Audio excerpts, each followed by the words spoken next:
Hi, I'm Joe, And I'm Mike.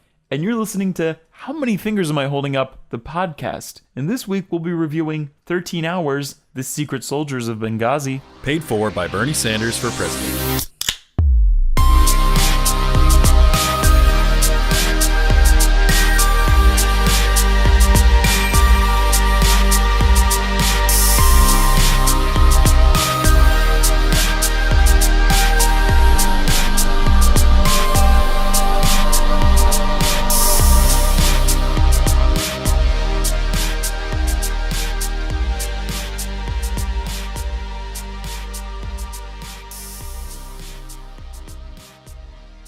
Welcome to How Many Fingers Am I Holding Up? Featuring two guys who have just had too much to drink reviewing movies in a weekly podcast. Just too much to drink. They've just had too much to drink. That was an actual synonym that I found on a list of phrases. That is so... As if we didn't know that's what drunk meant. Just verbatim. Had too much to drink. This week we're drinking UFO from Harpoon Brewery, which is just a pleasant Hefeweizen. Whew. This is good. I'm drinking it for the first time and I haven't had 5. Tonight was an interesting night. We were waiting around for someone to bring a backup computer for 3 hours. Backup laptop. So we've already done the room. Brooklyn. We've already done Brooklyn with Joe. Then we just had a large conversation with Joe, my girlfriend, and now we're here doing this. There was more to that conversation, but these, yeah. So, Jesus. All right. So I mean, like I said about UFO, I picked it out when we were just at the grocery store earlier. I feel like it's what and I said this to Mike literally as soon as I opened the first one. I've only had it once or twice before. I was like, this is what I wish Blue Moon tasted like. It's got that nice, I don't know. Yeah, I mean, I've had it before. I've been to the actual Harpoon Brewery, which is pretty sweet, up in Boston, on like the waterfront up there. And my friends Dan and Maria, who you've met, your friends as well. My friends, not yours. They introduced us to UFO, I think even before we went to the brewery.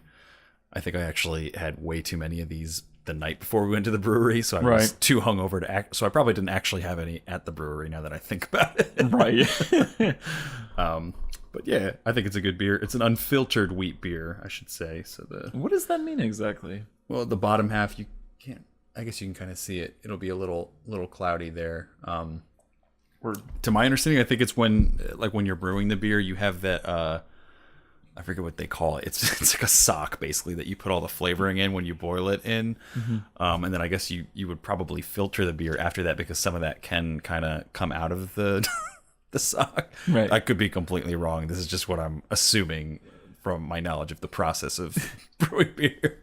I'm laughing because, oh my god, this whole batch has just gone so, it's just so off kilter, this whole batch of podcasts that we're doing. But I had this dream. We're getting to dreams now. Yes. Yeah. Oh god, sorry guys. I had this dream that we became like a renowned podcast for just beer reviews and we just ditched movies altogether. And we would just mention movies. I would love if there was just people out there that listen for our just 2-second beer reviews. Yes. Beer thoughts. Oh god. Yeah. I mean, we could start a side podcast. Beer thoughts. Because you always hear about Uber actually started as some financial app or something. You hear about then things. It would just be funny if this podcast got completely derailed. People really started responding to these beer thoughts. And then it reverses and our movie reviews are 5 seconds. Right, yeah. And then we talk about beer for Rocky 7 was all right. So now on to UFO. It's a great unfiltered wheat beer. Okay. So now on to Rocky 7. Yes. Or 13 hours. So, for the IMDb description of the week, IMDb, still looking for that sponsorship. Still looking for that. We're shouting you out every week. We're getting you that name recognition. For that mucho money. People are going to start to recognize your name now. Thank you very green much. Guac. So an American ambassador is killed during a U.S. compound. During an attack at a U.S. compound in Libya. There goes our sponsorship. As a security team struggles to make sense out of the chaos. What a fucking terrible example. That's a great summary of what happened at Benghazi. It's not a great summary of the movie. Right, yeah. I feel like they've not had a lot of great descriptions for 13 hours. They have. I almost feel like we have... Or for IMDb, rather. I almost feel like we use IMDb descriptions at this point for humor. It's like a pretty good setup for like, 2 of them are Jewish. Like, it's like, what? Yeah. I want to know who writes the IMDb descriptions, because someone's getting paid at some level to write these. Really? Or do you think a studio sends it or something? I feel like... Well, even that, like, even if it's not someone employed by true. IMDb, someone at the studio is getting paid to write these. It's even worse if it's written by the studio than like someone who has better knowledge of these movies and is supposed to be seen the movie. Yeah, right. I would feel better if it was like IMDb, just like, all right, I had to go see this movie and write a description. Or like, this movie's coming out at some point, let me write this. Yeah. Like, you know. So, let me do as I usually do. And again... Let's hear Joe Notes. The Joe Notes are lacking. They're going to be lacking... I thought you had a bunch for this one. From here on out. Well, I mean, for Joe Notes, like, you know, the initial notes... All I really have is everything that Michael Bay's previously directed. Warning, there's a lot of Transformer titles in here. So he directed Bad Boys 1 and 2, The Rock, Armageddon, a great film. Great film. One of the best. My friend Nicholas Osello loves. He helped us review Star Wars, and he was also on for the night before, and he can't speak highly enough. Just make sure you tweet at Tumbledores. Say just any sort of Armageddon appreciation post. Send it his way. Then Pearl Harbor, The Island, Transformers, Revenge of the Fallen, Transformers Dark of the Moon, Transformers Dark Side of the Moon. I literally think, is it called Dark of the Moon? That would be a really weird title. I think it is, because it's not. I don't think it shares the name with the Pink Floyd album. IMDb. IMDb. Useless facts that don't really matter to 13 Hours the movie, but we're gonna look them up anyway.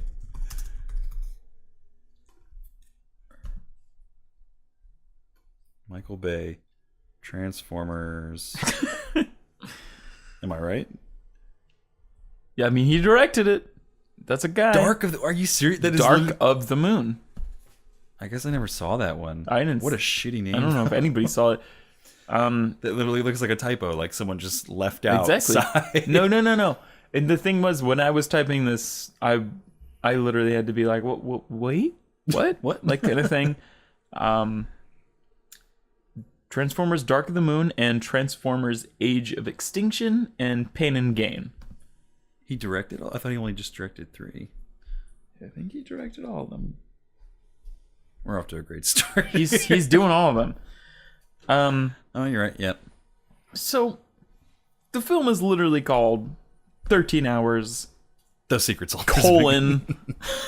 The Secret Soldiers of Benghazi. However, the events of Benghazi are reserved mostly for the third act. Yeah. I feel like. Again, this film. I mean, I suppose it requires a bit of context, but I couldn't help but think that the plot was kind of like a video game. Where it was like, you get off the planet Benghazi, and then somebody picks you up and explains the ins and outs of the area. And right away, there's and then you like meet your team, and you go on a few missions before like the final mission at the end. Like, it was just like the first thing, it felt like a tutorial. Yeah. He's like, these foreigners don't trust you. Press X to aim. hold square to mourn. Square to mourn. Pay your respects. Yeah. Which that was a part of Call of Duty Modern Warfare. No. Right? Advanced Warfare. Advanced Warfare. Like, you guys need a lesson on Call of Duty, you nerds. You fucking nerds. But yeah, it was, I think I feel like this will officially be our first film of 2016. It will, yes. We're coming hot off the Trail to the Oscars. Trail of Tears. Trail of Tears. Tears of Joy. Tears of Sadness. It all depends on which way the Oscar pendulum swings. It's one way or the other. Just picturing like a big fucking Oscar pendulum.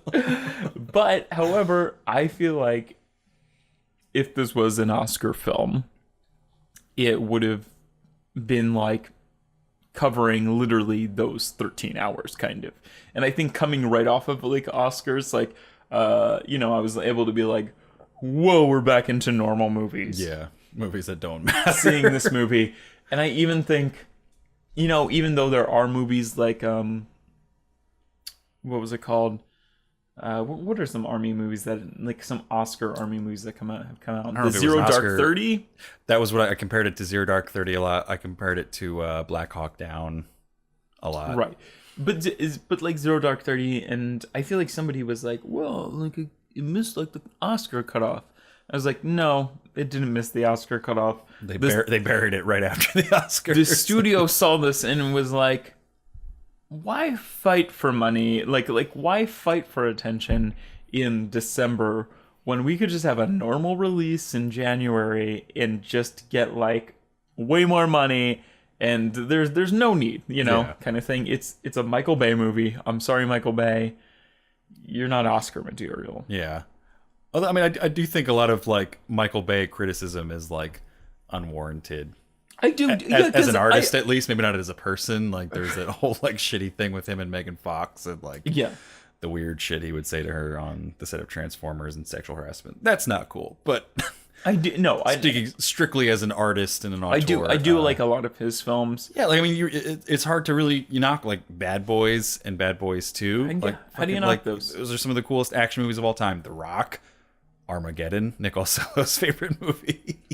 And even like Pearl Harbor, like I know it gets like a lot of like probably the worst of his rap is like Pearl Harbor, and before Transformers at least, but like is Pearl Harbor like any worse than like Titanic, which is like revered as like a great movie?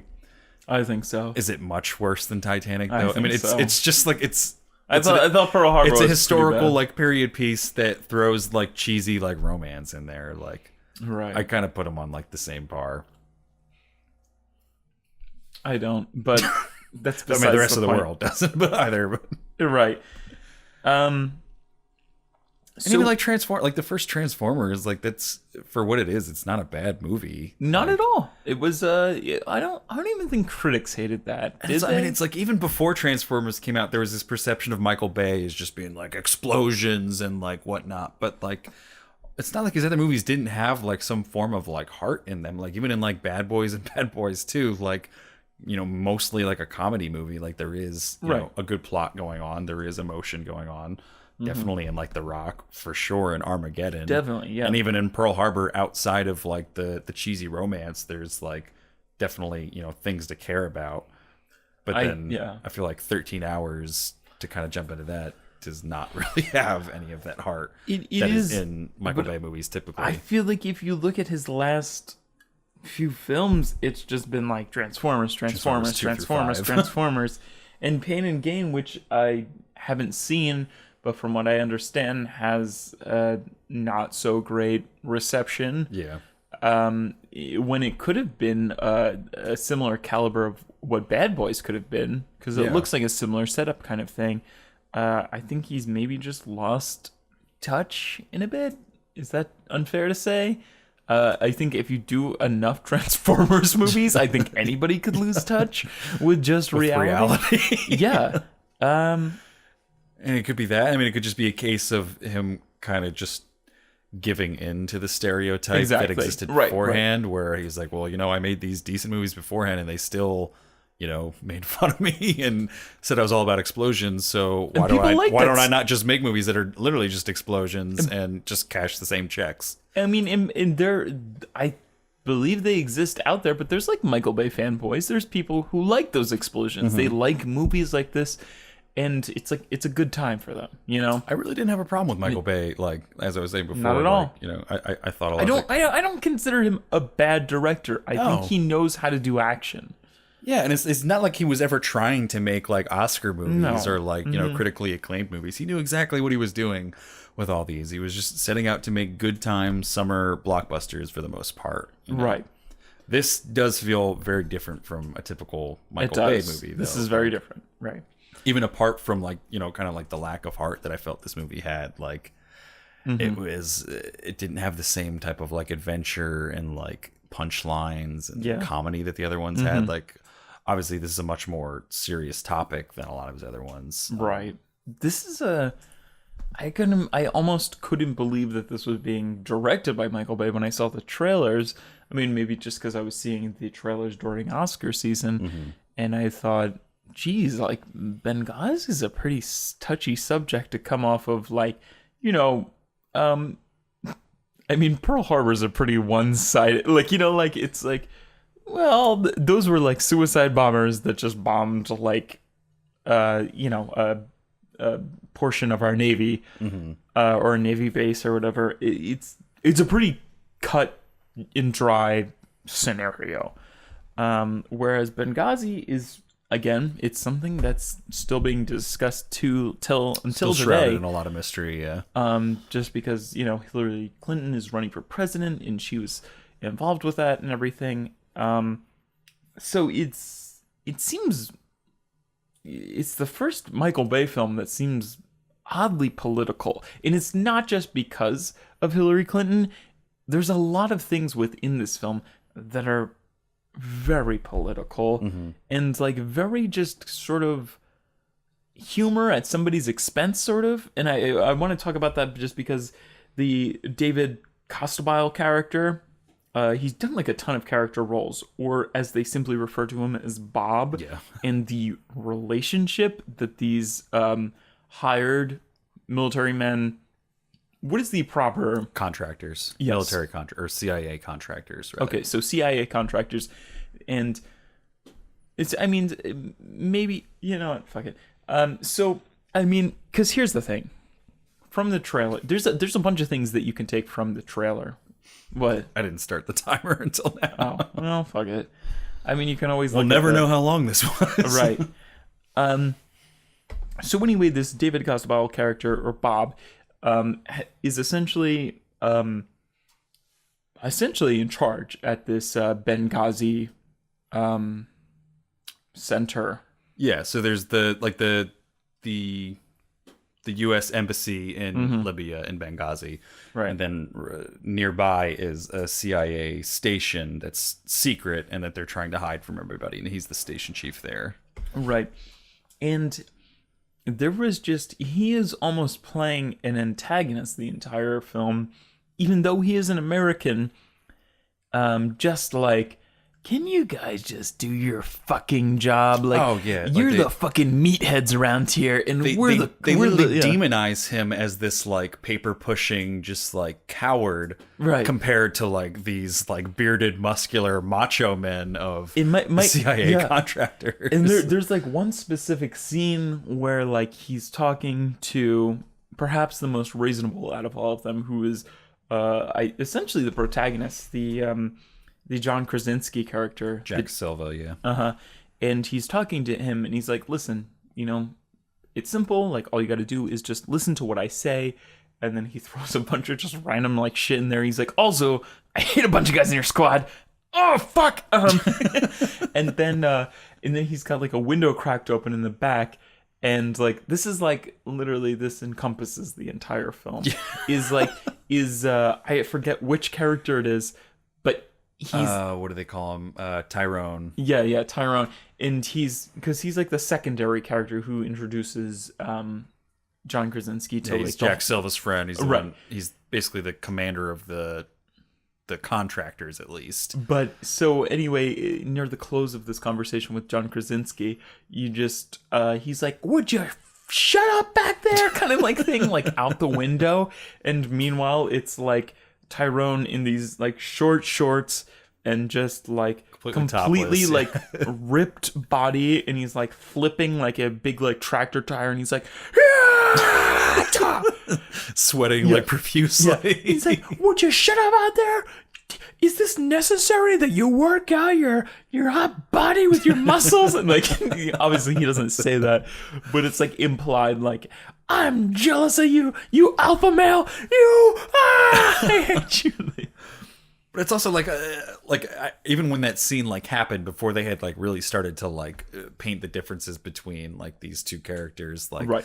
I was still siding with the station chief. Like this guy's just out in the yard being like incredibly like loud at this like secret CIA base that they're right. like, and for like no reason, like anyone would be like mad at that, but he like the CIA station chief paints it like it's like, oh god. It is. So I guess I just feel like, I mean, if we want to describe the plot in a way besides the plot that I described as the video game plot, Jim Halpert's character, I just wanted to... He's sick of Dwight and he goes to Libya.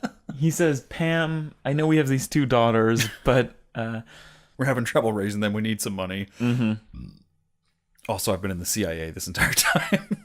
But so, I mean, I feel like that's like the first scene is we get a glimpse into John Krasinski's family and these 2 girls and the wife, who's obviously not happy. She's like, "We don't need a treehouse." Mm-hmm. John Krasinski, they need a father. These 2 girls, and he's like, "Okay, but this is like my work. This is what I do," kind of like thing, and this is like this is the only thing I can do. So he goes on a plane. And then he lands in Benghazi. Obviously, he's on a plane. He's the only white guy on there. And it's kind of like, I mean, obviously, nobody's going to Benghazi. But then you get into, like, the airport scene. And it's like, everybody's staring at the white guy. And it's like, who's going to pull a gun on me next? Kind of. And it's a little kind of, like, over... I understand that they're trying to build suspense. But, like... it's kind of borderline racist at this point. No, I mean that was one of my points I had for later. Is just the entire film is like pretty xenophobic. Like it is that scene on the plane. I mean there is something else going on. He's taking off his wedding ring, as he explains later. Right. He just wants to be able to get a better read on people because that's what he has to do as a CIA contractor. But he also doesn't want them to have the edge by getting a read on him. Right. So he's taking off his wedding ring and this woman with I don't know if it's a hijab or what the proper term for that specific type of headdress that she has on.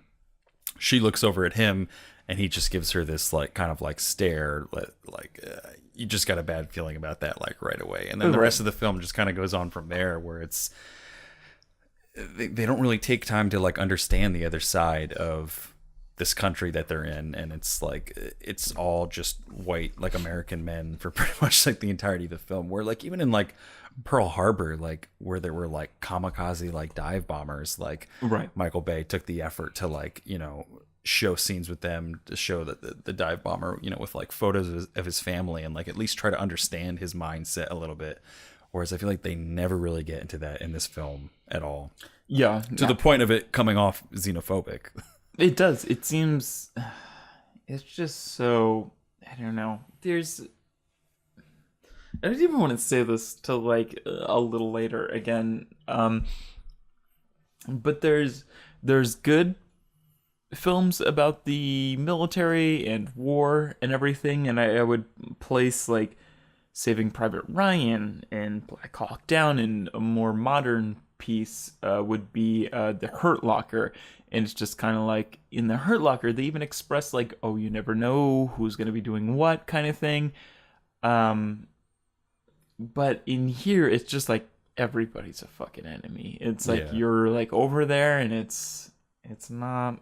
I mean, it's one thing if your characters are like racist and xenophobic, because it's a real thing. Like people can be that. I think of like American Sniper, where that was just kind of like that was the character of Chris Kyle was this guy just had Yes. those feelings about things. And in this, like they sort of touch on that, but then it's more just like the artistic choice of not really showing the other side of it in this story that very much has to do with like the other side of it. Like, I mean, not to jump, maybe we should talk more about the plot before I get to some of these other feelings about later plot points. Okay.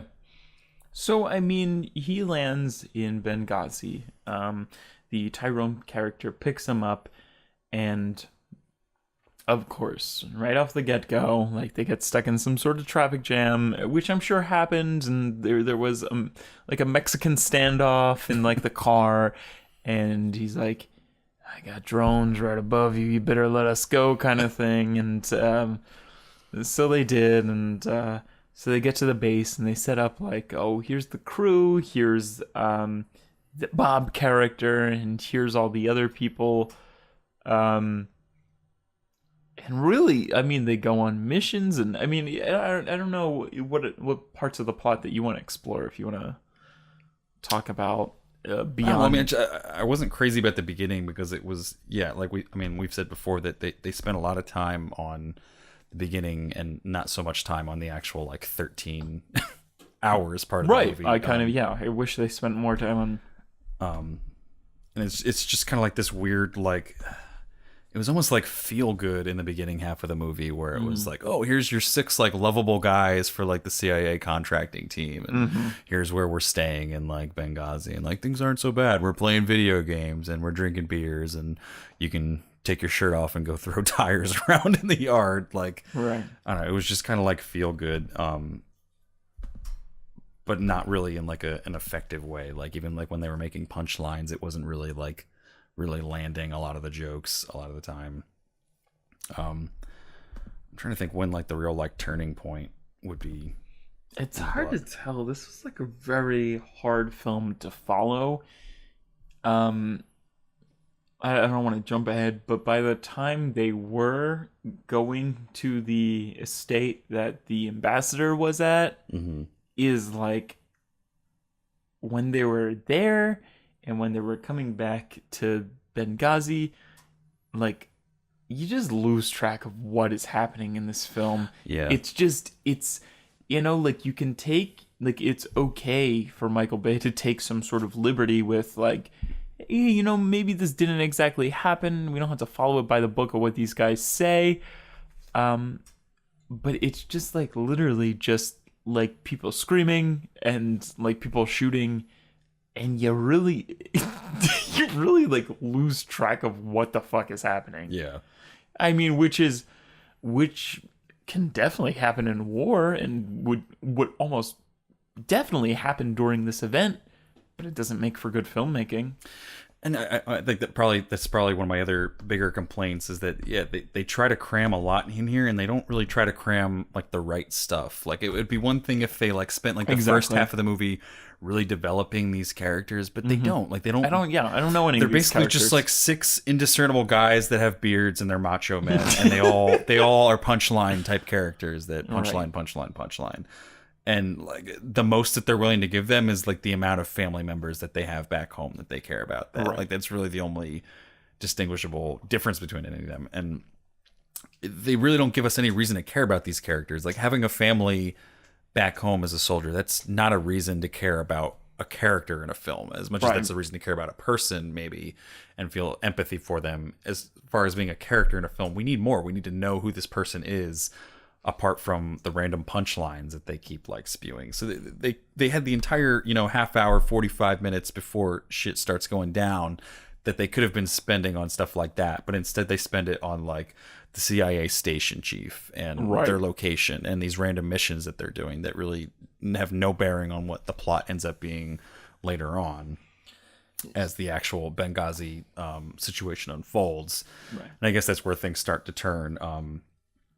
And I think where the movie definitely starts to get more interesting is when I mean the situation is that they overthrow, as we all know, Gaddafi and all that.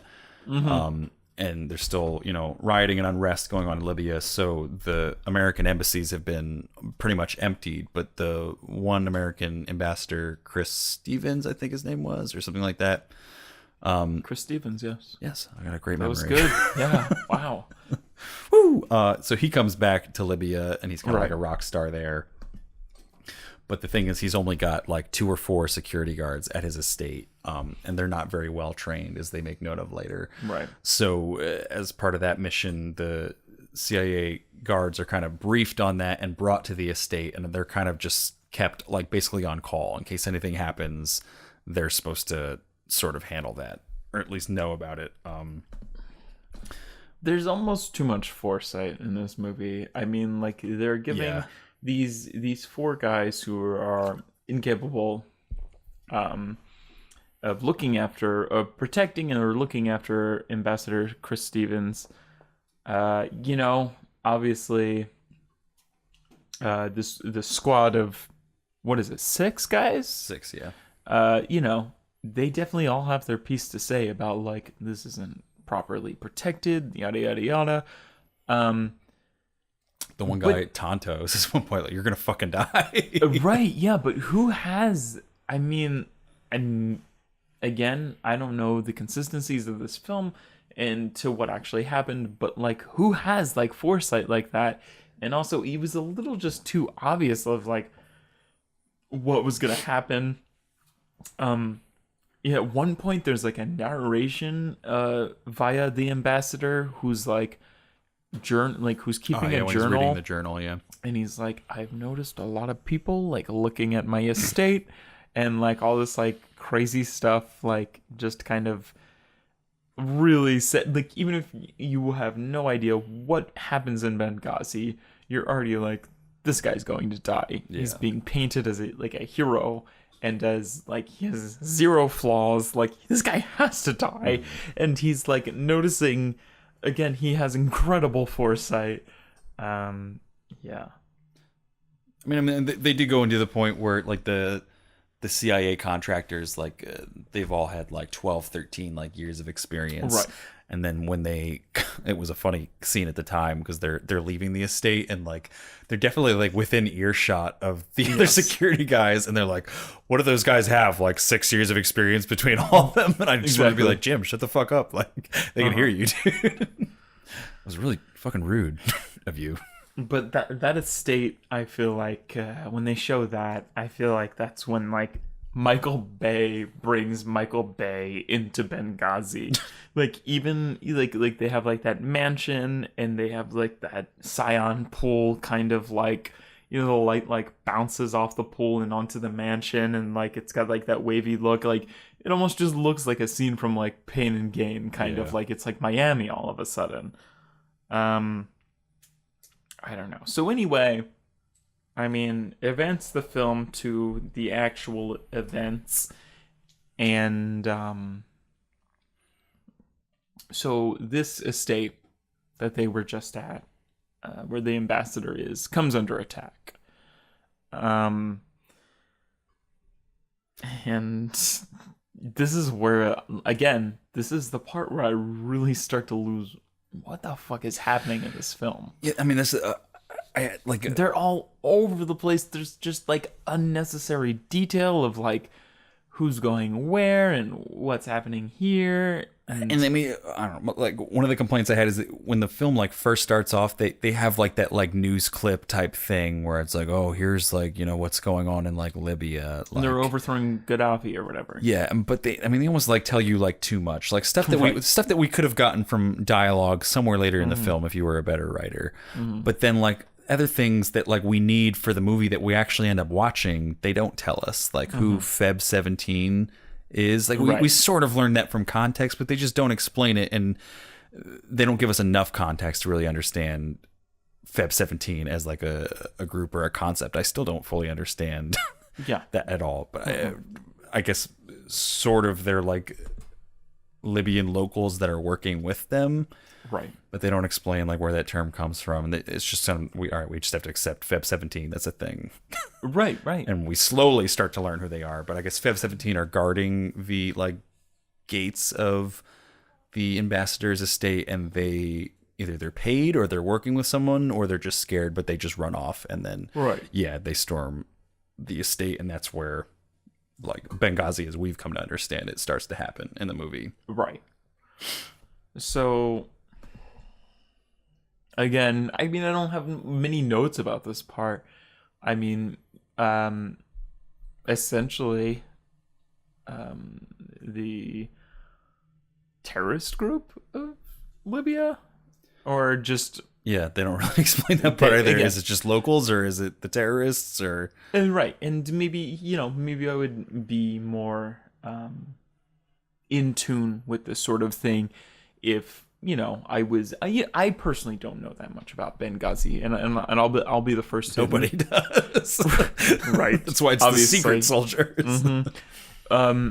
And I'll be the first to admit that. And I mean, again, just like the Feb 17 thing, it's just like the policy that I've repeated again and again about, like, oh, well, the movie's based off the novel, and if you read the novel, you would understand, like, no. Mm-hmm. Film is a medium that should stand on its own, and somebody who has no idea what Benghazi is should come into this film. Even for historic events, it has to stand on its own as a story that someone has to understand, right? Like without knowing it. Should properly, really introduce what's happening via dialogue, without news clipping, like or Crutch even in the beginning. I mean, even if they use the news clippings to explain necessary details, which they didn't really. Yeah.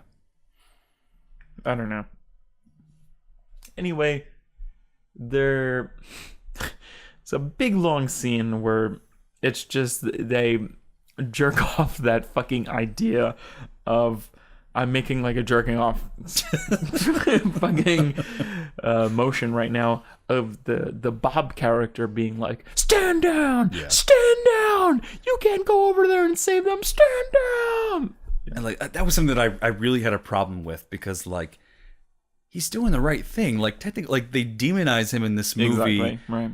But like, I mean, if you take like the circumstances into consideration, like, all right, like it's not like it's in a full embassy. It was like the Benghazi estate was just kind of like I don't know if they call it a shadow embassy or something. It's not like a real embassy building. It's just a house, a residence that this guy is at, right? That is working as the embassy for right then. And it's basically him and like 4 security guards versus the safety of an entire secret CIA base that no one else knows is there. And obviously, if they send these contractors from the CIA base, people are going to know about this existence of this base that they've been trying to keep secret forever. They're doing important shit there. Like, he's making the right call when he's saying, like, we can't send you. Like, there has to be someone else that can do this. There's people in the way. Stand down. Like, that's not like a horrible call to make. It's also not his call. He has and he says many people they make like a joke about it where like they're driving off and he's like, you guys don't have jurisdiction, like like a last like thing. But then lo and behold, like they go off, they do their thing at the ambassador estate, and then they have to come back to the CIA base. And lo and behold, the cover's blown, and then people attack the CIA base. So, like, he was fucking right. Like, and then they still demonize him after that. Man. And I had a lot of problems with the trailer of this film.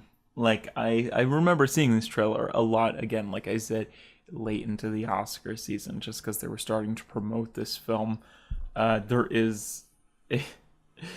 This scene stands true as very dumb in the trailer and very dumb in the film. And I think I've said this to Mike before. I said this, like, just joking with our friends. There's literally a scene where they take, like, a light machine gun and I know what you're talking they about. just literally slam it down over a chessboard that was, like, in mid-chess, like, to just as if... like the most glaring metaphor to be like, fuck reason, fuck logic, fuck strategy, fuck every. There's just war and action and beards. There's just like there's no strategy to this. There's just guns. There's just fire, like kind of like thing. And in the trailer, obviously with no context, you're like, my God, like this is such a glaring metaphor, and like as a filmmaker to make like about like this, especially when you're so obviously pro. You're not even pro army, you're just pro strong masculine man who like who doesn't wear like like I feel like Michael Bay is like, well, I don't wear a tie to work, so I'm not this faggot, like like kind of like thing. He's like, I'm a strong masculine man who don't take directions from the Michael Bay obviously has some sort of like gripes against like the man insecurity. Yeah, definitely.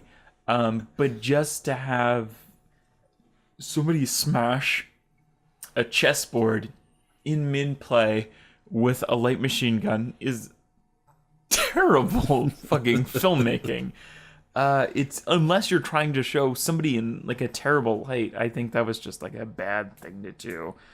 I mean, the entire film just kind of like paints these like macho men as like the only people that have like any kind of like sense or brains in this entire situation. Like, there's the contrast between them and the CIA station chief, them and like other like CIA agents that they're protecting, them and the security guards for Chris Stevens. Like, it's just that they're the smarter guys. They know what to say. They're the wiser ones. They made the right call like the entire time, even though like the CIA station chief clearly made the right call by telling them to stand down, because the entire fucking base gets lit up after that. Like, so I guess to sort of advance the plot so that everyone can understand this, they go to the estate to try and save the security guards and Chris Stevens, and the people who are attacking, the locals or whoever, again, they don't really explain it.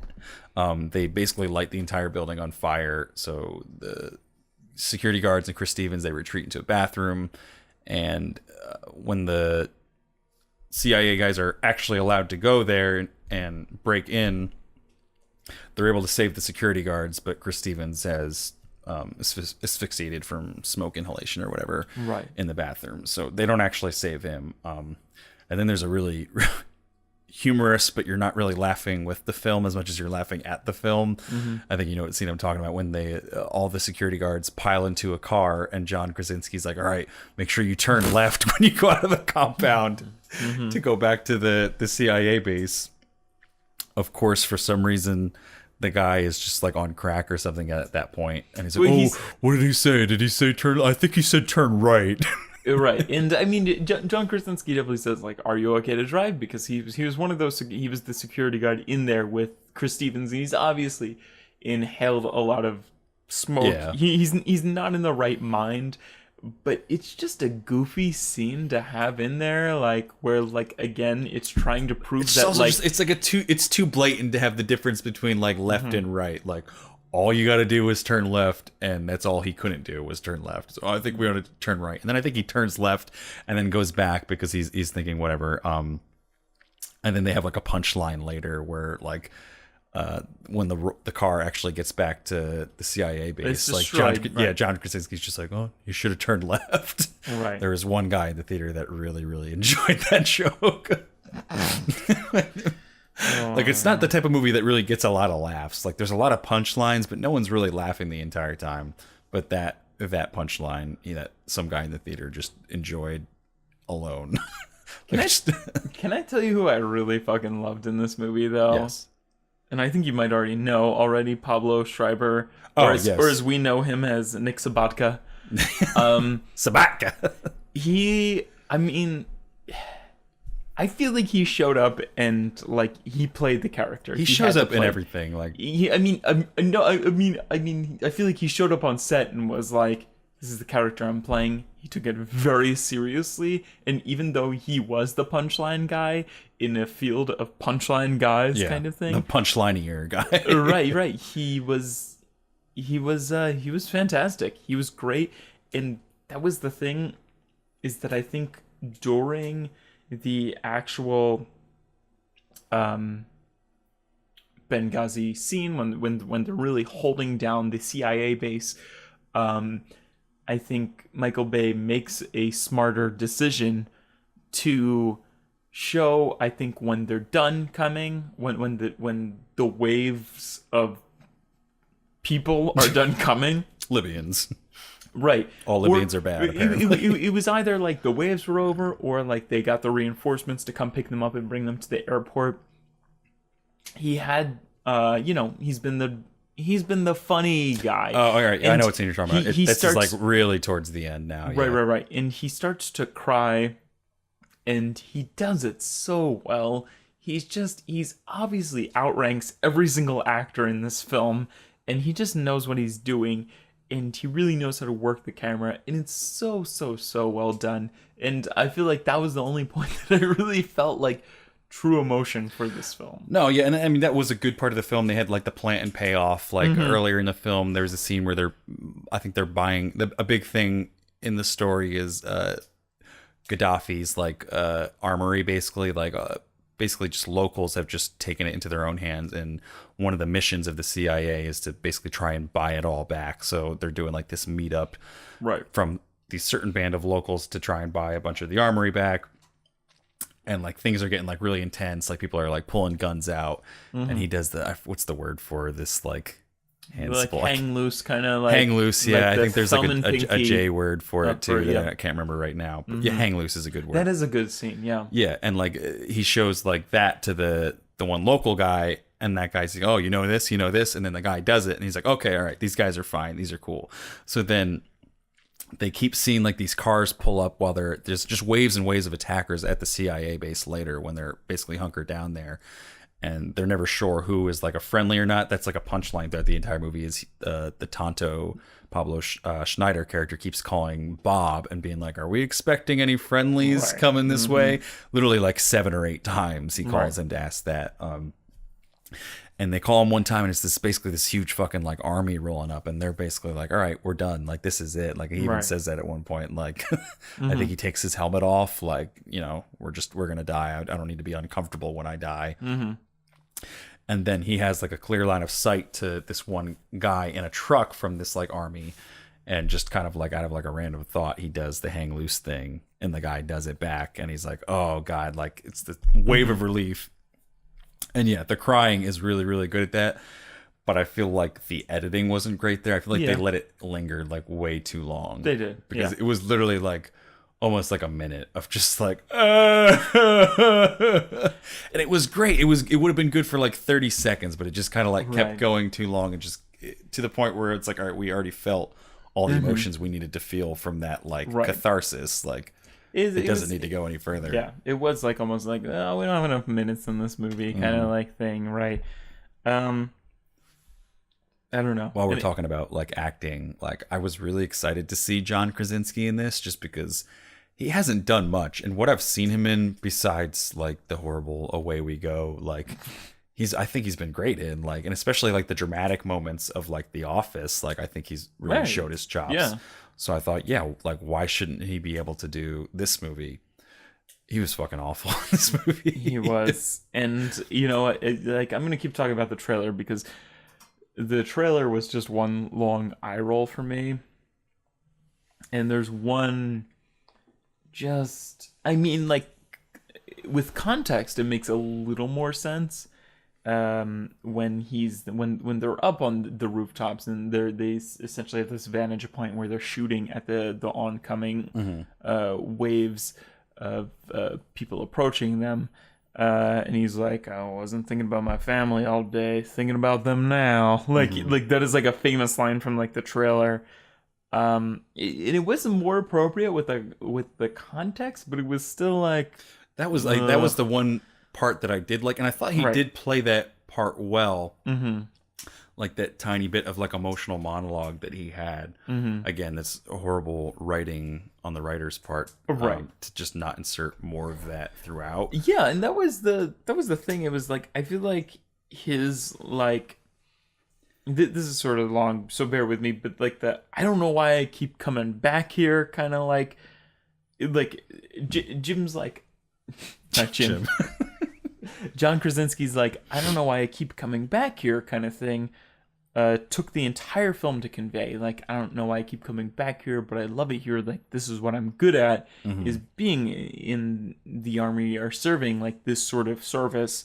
And it took the whole film to like convey that emotion. Even then, it wasn't convincing. right. But in the Hurt Locker, it took like one scene. And it's when like he comes back, like his the grocery store, yeah, and he's in the grocery store, and his wife's like, can you like go grab us some breakfast cereal?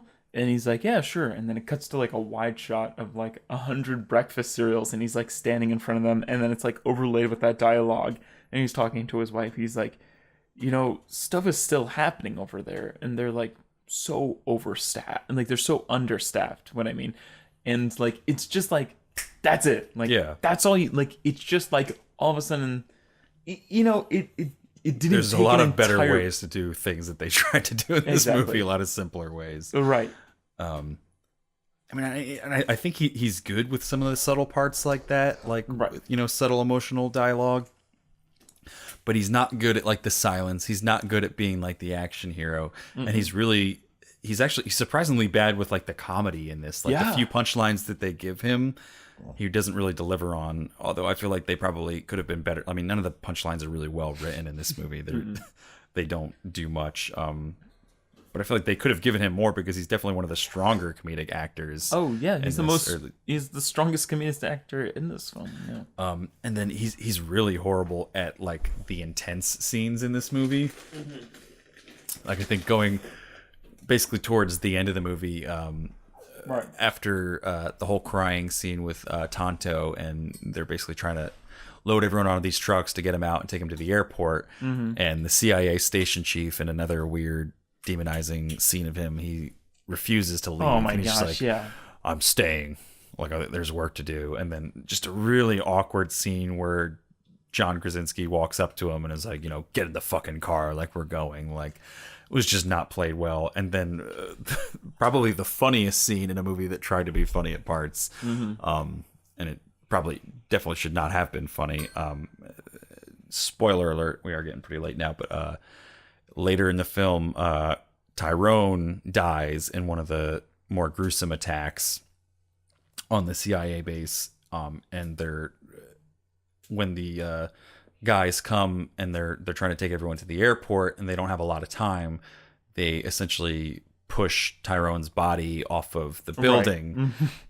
And John Krasinski's character feels that this is very disrespectful, so he just runs up to someone, grabs them, and just screams in their face like, "Ah!" Yeah, there's no words. He just screams, just screaming, and it's not even like a good scream. It's like, it's just if you're gonna have like a no word like screaming part, like you've got to have like the perfect like Wilhelm like awesome like scream, and he has nothing going on in that screaming.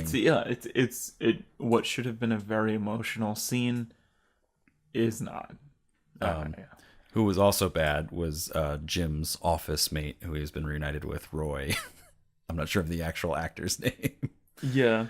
And he had the most punchlines. Like his character was like purely punchlines. I mean, Tonto definitely had the funnier parts, but like Roy was literally just a punchline machine. Like every line he was given was a punchline, and he didn't really deliver on any of them. So he was pretty disappointing. One line that was actually as cool, or like was as what it was in the trailer, was like the let him come, let him come. It was that character. It was like that character was so but like that like line was just like it was pretty cool. In the trailer and in the film, it was such like a like, all right, I can believe that. But like it wasn't. I couldn't take it as seriously with the like the waves of enemies just reminded me of like a horde mode of like a video game. Or like one of those like strategic games on like a smartphone where there's like multiple levels of horde mode where you keep having to like enhance your weaponry or protection. Yeah. There's like a castle one I can't think of the name of. But yeah, I mean, again, factual accuracy can definitely be called into question because I don't completely know. Only Hillary knows. Only Hillary knows. Oh, there was one. We did have or a consultant. Yeah, we do have a consultant. I'll pop that up real quick. I won't Hillary Clinton. Oh, hey, Hillary. Anyway, A Fingers exclusive. Somebody who has in the past told us, a beer to drink or whatever, recommended a beer to drink. A friend, Tom Toomey, who I didn't mention before, is in the military, has served quite a while. And again, thank you for your service. But he said, I'm not a special operations, nor am I involved with the CIA. But he's mentioned that he's friends with a lot of these guys, even the guys who were there. And, it's pretty legit. The only things that were exaggerated, which I suspected, were the number of attackers. It was a bit excessive. Definitely all the politics that happened, he said, seemed pretty, just pretty spot on. And, the drone, what have you, he was like, that's obviously exaggerated. The technology is exaggerated. And, again, he said, some weapons causing explosion, also drone stuff from Michael Bay that was primarily just, explosion porn, which Michael Bay is a friend of. So that's something we didn't really talk about, is like the drone aspect, is that like throughout the entire film, as like these waves of attackers keep coming and they're, losing men and getting worn down, right. There's a drone overhead the entire time that's seeing everything that they keep cutting to, like these shots of, and like hinting that back in the US and like people in charge, like they know what's going on. They're just not sending any American lives. Right. And I feel like they didn't touch enough on that, and it kind of lets like Hillary and like Obama and like people that were actually in charge of this stuff off the hook. Right. Yeah. And they just keep choose to demonizing this CIA chief who was probably doing the right thing and like making the right call for his job. There's also that really awkward scene towards the end with that one character. I want his Roz or something, or Oz maybe, I think his name is. Yes. Yeah, the one who gets his arm blown off towards the end. The scene where he's going to get on the plane, and he's like, I walked into this country, I'm gonna walk out of it. Yeah. That was just too much macho for me. And then right after that scene, after they do convince Bob to finally leave, he's about to get on the plane, and he stops John Krasinski, and he's says something like, I'm proud to know soldiers like you. Yeah, and exactly. It was just it's over the top. it's a nice sentiment, but the point that they're trying to make is oh, Bob's a coward, and right. these guys are the real heroes, and right. the secret heroes of Benghazi. Because that was the point. It was even when they would go on those excursions, and the blonde French woman and that other white guy, everybody was white in this movie, but and besides, yeah. But everyone who had dialogue was white in this movie. Thanks, Michael Bay. But they come and the entire first half of the film, they're like, how dare you drag me away from this meeting? They're like, well, you were in danger, you should be thanking me. And then by the end of the film, they are thanking. They're like, oh, what would we do without you? Our poor. And it's really they don't, for a film that goes beyond these 13 hours, they really don't get the filmmaker does not give a shit about anybody but these 6 guys. Oh yeah. They totally discount every role that these people have. These people who again are Harvard educated. What do they need? We got muscles. Yo, what do they know? We got muscles. It's just kind of and they but even when they do show the other characters doing good things in the movie, they don't acknowledge them, and they just kind of throw them. I think of the one scene with Bob, who we keep coming back to. He's the CIA station chief, and when stuff really starts going down, he gives this really motivational speech to everyone there, and he really takes charge, and you see why he's the leader there, where he's all right, you have to do this and you have to do that and blah blah blah, and your lives are in your own hands now, our fate basically depends on what you guys are going to do in these next couple And we're of hours. some of the Like, smartest people. We should be able to get out of this sort of scenario. yeah, like, and he gives like this great speech and like really, directs everyone and shows great leadership. But then like a couple scenes later, he just, devolves back to like this cowardly, like, Exactly. caricature of it's someone that doesn't even really like exist like that.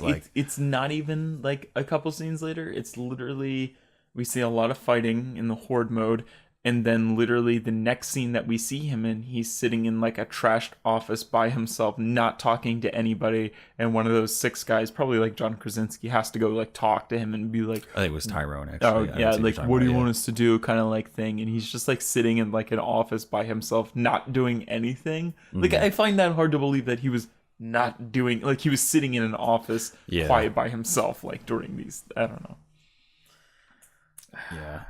I mean, as much as we've made fun of it, I think the one positive that we can maybe pull away from this movie is that the action is pretty cool. Like, again, yeah, and visually, it's not a bad movie, like, at all, really. Like, right. And I mean, that's the thing, is I feel like, and again, this is somehow going to spin back into a negative about the film, but I feel like a lot of people gave Michael Bay a pass for this film just because he's good at action, and he's damn good at action. Oh, yeah. And it looks beautiful, and again, it is explosion porn,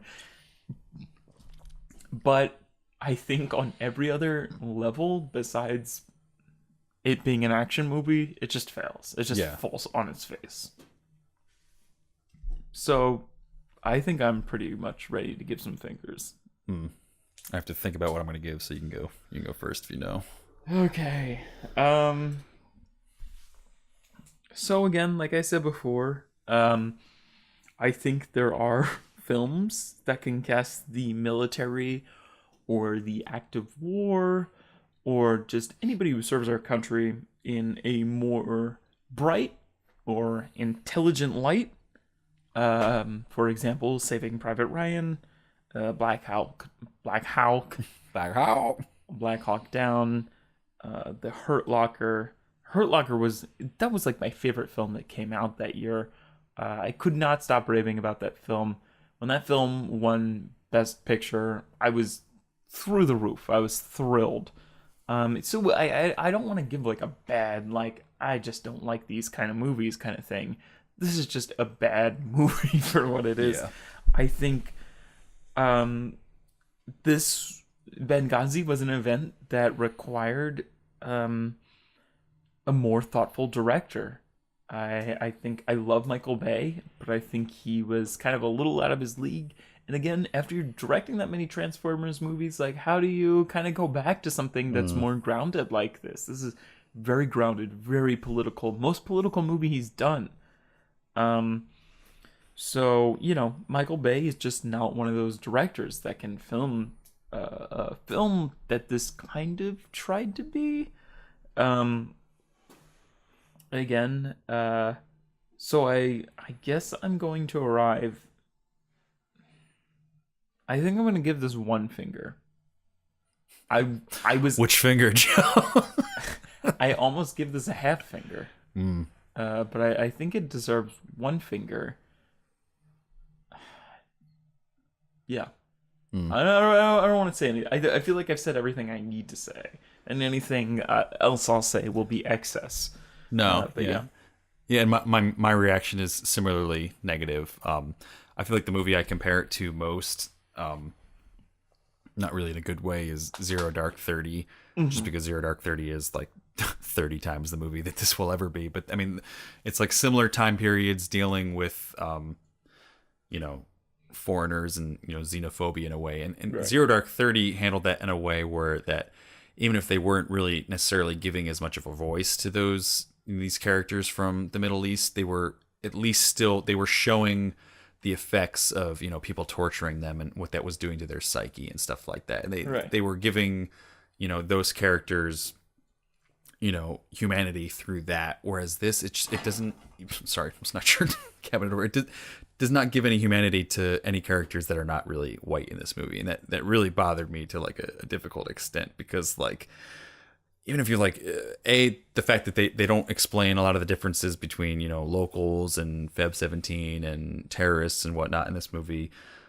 But then it's just like, you know, imagine if like some other foreign country had like a secret, like, you know, spy base operating like in our country. Like, would we not like nuke the shit out of that and like attack that? And they don't ever explore anything on that side of, you know, outside of that CIA base. It's just completely demonizing anyone who is not only like American, but not like CIA, like six contractor guys in this movie. And then there's the fact that like, you know, Michael Bay doesn't insert any kind of, you know, character development or really heart or feelings into any of these characters. And there were so many opportunities to do that and to make us care when these characters die or when they go through these dire circumstances.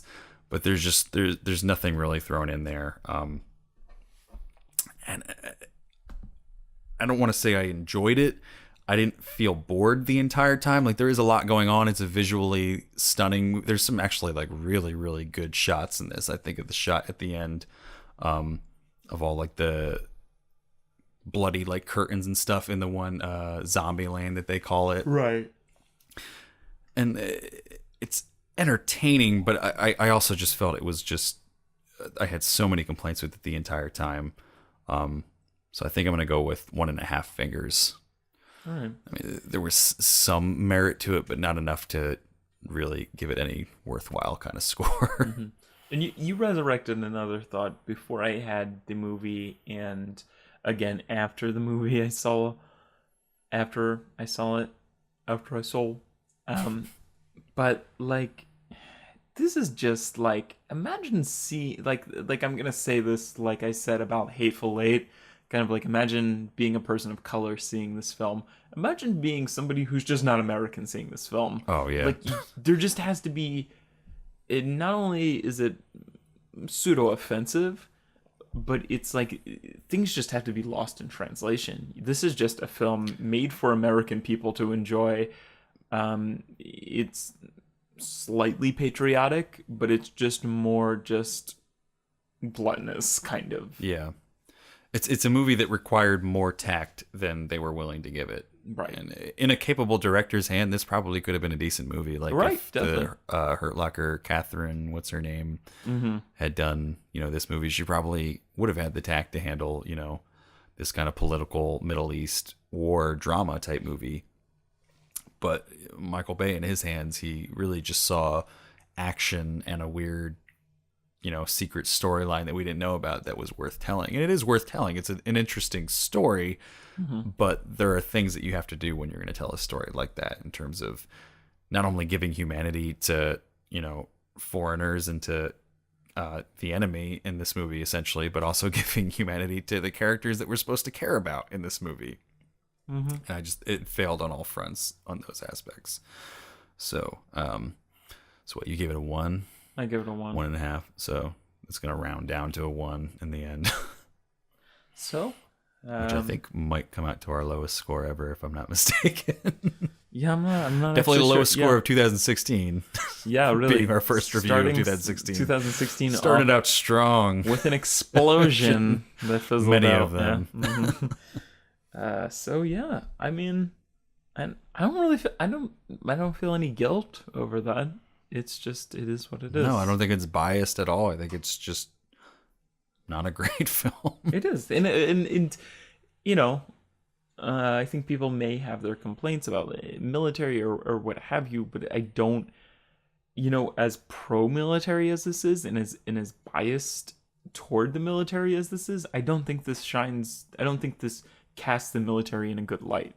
And I think that's kind of, it's offensive towards them. It's offensive towards, you know, like that they're a bunch of like, I don't know. Yeah, no, like, I see what you're saying. Like meathead kind of guys, and it's offensive towards, it's definitely xenophobic, and it's just like, any way you cut it, it's just like, I don't know. It just leaves a bad taste in your offensive to the CIA, especially. Yeah, really. And I mean, this paints them as a bunch of pansies. I mean, the thing is that this was a historic event, that everything went wrong, and there just wasn't enough here to show what went wrong. Yeah, and I also feel like there's been this trend lately with like making movies like really soon after like historic events happen. Right. Like, what was this? Was 2012 was Benghazi, or like that's not that long ago. Like, I feel like if you're gonna make something that soon after a real life event, you have to give more tact to it, and you have to be more careful about how it's gonna be portrayed. Right. And this just did not do that. But we should probably start signing out of this. So, All right. first review of 2016, 1 stars for 13 hours. The Secret Soldiers of Benghazi, and signing out for how many one fingers finger. the podcast? 1 finger, one very specific finger that we're thinking of. All right. So I am Joe. And I'm Mike. And thank you so much. And thank you to Tom Toomey who sent this in. If you guys want to send us anything, like an email per se, our email address is... I actually don't know our email address. howmanyfingerspodcast@gmail.com. So you can send it in Same right as our there. website. So send us... An email or a Twitter at HMF Podcast. That'd be cool too. or search for us on Facebook at How Many Fingers Podcast. I don't actually know the address for that either. I think it's the same thing. Yeah. All right. Facebook.com/howmanyfingerspodcast. You just do the thing that you do. We did all that stuff. I feel like we really sidetracked from signing out. But my name is Joe, And I'm Mike. and this has been How Many Fingers.